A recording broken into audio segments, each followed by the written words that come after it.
Hello, আজকে আমাদের ছোট্ট খাট্ট নিউ ব্লগে তোমাদেরকে স্বাগত বন্ধুরা। তো আজ আমরা গিয়েছিলাম গঙ্গা, মাসি, দিদা।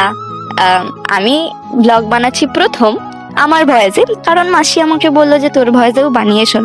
তো এখানে আমরা অনেকে মজা করছিলাম, স্নান করছিলাম, অনেকেই মজা করছিলাম। গঙ্গার স্নিগ্ধ হাওয়া মানে মনটাকে যেন ছুঁয়ে যাচ্ছিল। বেশ একটা নরম হাওয়া, বালুর চর, বেশ একটা আলাদাই ব্যাপার। নৌকা, তারপরে আর কি বাড়ির রওনা করলাম স্নান করে, দেখছো ভেজা কাপড়ে। তারপরে দাদু হেঁটে হেঁটে আসছিল, একটা কারণ ছিল তাই। তারপরে মাসি এলো, সাইকেল চালালো, আর পেছন দিকে দেখছো ডুব্বুটাকে শুধু সাইকেলটাকে একদম ঠেলেই যাচ্ছে, ঠেলেই যাচ্ছে, ঠেলেই হচ্ছে না আর দিয়ে আর কি, আরো ট্রেনের মতো ঠেলেই যাচ্ছে, ঠেলে যাচ্ছে। তারপরে আমি আর কি নির্জন রাস্তাটাকে একটু দেখিয়ে দিলাম, তারপরে আবার রওনা দিলাম বাড়ির দিকে।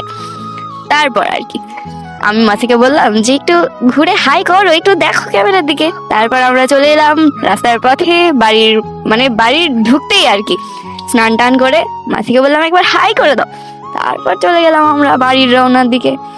বাড়ির দিকে এসেই দেখি আমাদের মন্দিরের কাজ প্রায় শেষ, আর কদিনের পরেই আমাদের মন্দিরের পুজো। তারপর আমাদের হোন্ডা BMW কে নিয়ে সোজা বাড়িতে ঢুকে একদম দরজাতে হুই হুই করে একদম লাথি মেরে খুলো খুলো। তারপরে দেখছি বিচ্ছুটা আবার এসে দেখি আমার পার্শ্বে দাঁড়িয়ে একদম তালাটাকে ধাম করে মারছে।